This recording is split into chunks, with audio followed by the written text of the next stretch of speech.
Maka larilah Daud dari Nayot dekat Rama. Sampailah ia kepada Yonatan lalu berkata, "Apakah yang telah kuperbuat?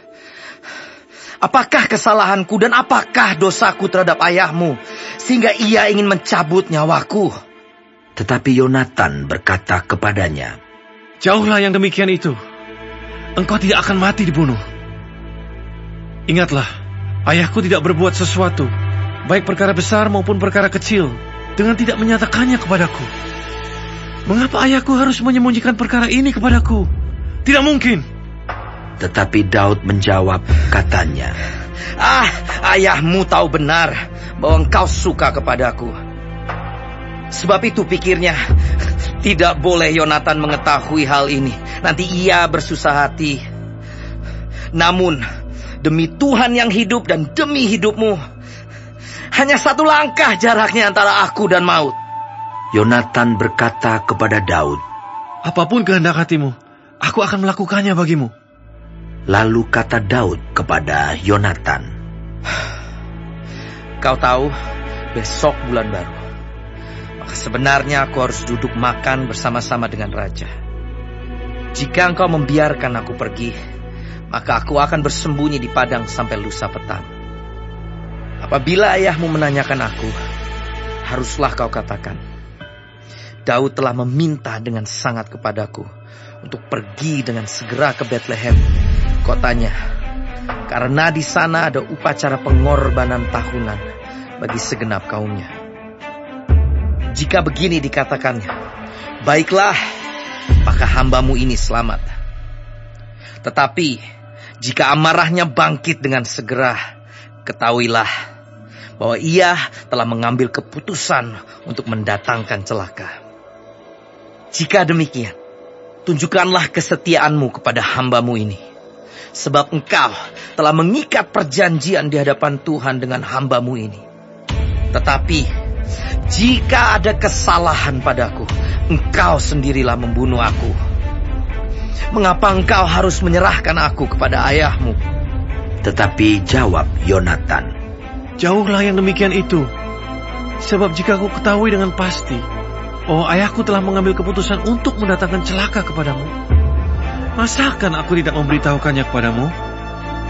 Lalu bertanyalah Daud kepada Yonatan, "Siapakah yang akan memberitahukan kepadaku apabila ayahmu menjawab engkau dengan keras?" Kata Yonatan kepada Daud, "Marilah kita keluar ke padang." Maka keluarlah keduanya ke padang. Lalu berkatalah Yonatan kepada Daud, "Demi Tuhan Allah Israel, besok atau lusa, kira-kira waktu ini, aku akan memeriksa perasaan ayahku. Apabila baik keadaannya bagi Daud, masakan aku tidak menyuruh orang kepadamu dan memberitahukannya kepadamu? Tetapi apabila ayahku memandang baik untuk mendatangkan celaka kepadamu, beginilah kiranya Tuhan menghukum Yonatan. Bahkan lebih lagi daripada itu, sekiranya aku tidak menyatakannya kepadamu dan membiarkan engkau pergi, sehingga engkau dapat berjalan dengan selamat. Tuhan kiranya menyertai engkau, seperti ia menyertai ayahku dahulu. Jika aku masih hidup, bukankah engkau akan menunjukkan kepadaku kasih setia Tuhan? Tetapi jika aku sudah mati, janganlah engkau memutuskan kasih setiamu terhadap keturunanku sampai selamanya. Dan apabila Tuhan melenyapkan setiap orang dari musuh Daud dari muka bumi, janganlah nama Yonatan terhapus dari keturunan Daud, melainkan kiranya Tuhan menuntut balas daripada musuh-musuh Daud." Dan Yonatan menyuruh Daud sekali lagi bersumpah demi kasihnya kepadanya, sebab ia mengasihi Daud seperti dirinya sendiri. Kemudian berkatalah Yonatan kepadanya, "Besok bulan baru, maka engkau nanti akan ditanyakan, sebab tempat dudukmu akan tinggal kosong. Tetapi lusa, engkau pasti akan dicari. Engkau harus datang ke tempat engkau bersembunyi pada hari peristiwa itu, dan duduklah dekat bukit batu. Maka aku akan memanahkan 3 anak panah ke samping batu itu, seolah-olah aku membidik suatu sasaran. Dan ketahuilah, aku akan menyuruh bujangku, pergilah mencari anak-anak panah itu. Jika tegas ku katakan kepada bujang itu, lihat anak-anak panah itu lebih kemari. Ambillah, maka datanglah. Sebab demi Tuhan yang hidup, engkau selamat dan tidak ada bahaya apa-apa. Tetapi jika begini kukatakan kepada orang muda itu, lihat anak-anak panah itu lebih ke sana, maka pergilah, sebab Tuhan menyuruh engkau pergi. Tentang hal yang kita janjikan itu, antara aku dan engkau, sesungguhnya Tuhan ada di antara aku dan engkau sampai selamanya. Sesudah itu bersembunyilah Daud di padang. Ketika bulan baru tiba, duduklah raja pada meja untuk makan. Raja duduk di tempatnya seperti biasa, dekat dinding. Yonatan berhadapan dengan dia. Abner duduk di sisi Saul, tetapi tempat Daud tinggal kosong. Dan Saul tidak berkata apa-apa pada hari itu, sebab pikirnya, barangkali ada sesuatu yang terjadi kepadanya. Mungkin ia tidak tahir. Ya, tentu ia tidak tahir. Tetapi pada hari sesudah bulan baru itu, pada hari yang kedua, ketika tempat Daud masih tinggal kosong, bertanyalah Saul kepada Yonatan, anaknya. Mengapa anak Isai tidak datang makan, baik kemarin maupun hari ini? Jawab Yonatan kepada Saul, Daud telah meminta dengan sangat kepadaku untuk pergi ke Betlehem. Katanya, biarkanlah aku pergi, sebab ada upacara pengorbanan bagi kaum kami di kota. Dan saudara-saudaraku sendirilah yang memanggil aku. Oleh sebab itu, jika engkau mengasihi aku, berilah izin kepadaku untuk menengok saudara-saudaraku.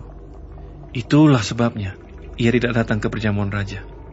Lalu bangkitlah amarah Saul kepada Yonatan, katanya kepadanya, anak sundal yang kurang ajar, bukankah aku tahu bahwa engkau telah memilih pihak anak Isai, dan itu noda bagi kau sendiri dan bagi perut ibumu?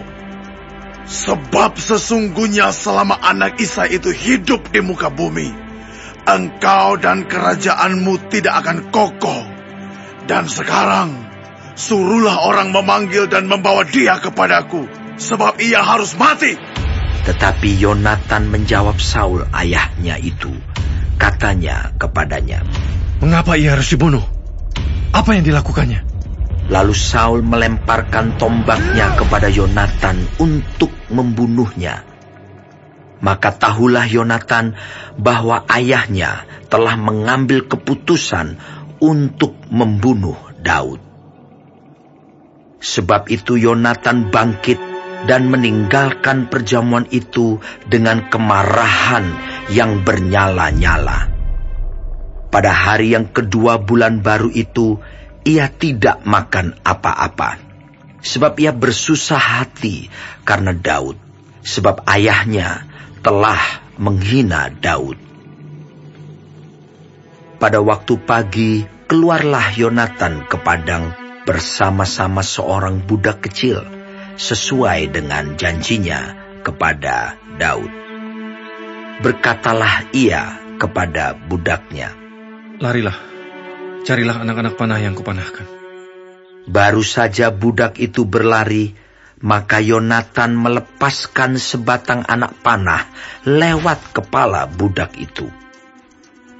Ketika budak itu sampai ke tempat letaknya anak panah yang dilepaskan Yonatan itu, maka berserulah Yonatan dari belakang budak itu, katanya, bukankah anak panah itu lebih ke sana? Kemudian berserulah Yonatan dari belakang budak itu, ayo cepat, jangan berdiri saja. Lalu budak Yonatan memungut anak panah itu dan kembali kepada tuannya. Tetapi budak itu tidak tahu apa-apa. Hanya Yonatan dan Daudlah yang mengetahui hal itu. Sesudah itu Yonatan memberikan senjatanya kepada budak yang menyertai dia dan berkata kepadanya, pergilah, bawalah ke kota. Maka pulanglah budak itu, lalu tampillah Daud dari sebelah bukit batu. Ia sujud dengan mukanya ke tanah dan menyembah 3 kali. Mereka bercium-ciuman dan bertangis-tangisan. Akhirnya Daud dapat menahan diri. Kemudian berkatalah Yonatan kepada Daud, "Pergilah dengan selamat. Bukankah kita berdua telah bersumpah demi nama Tuhan? Demikian, Tuhan akan ada di antara aku dan engkau serta di antara keturunanku dan keturunanmu sampai selamanya." Setelah itu bangunlah Daud dan pergi, dan Yonatan pun pulang ke kota.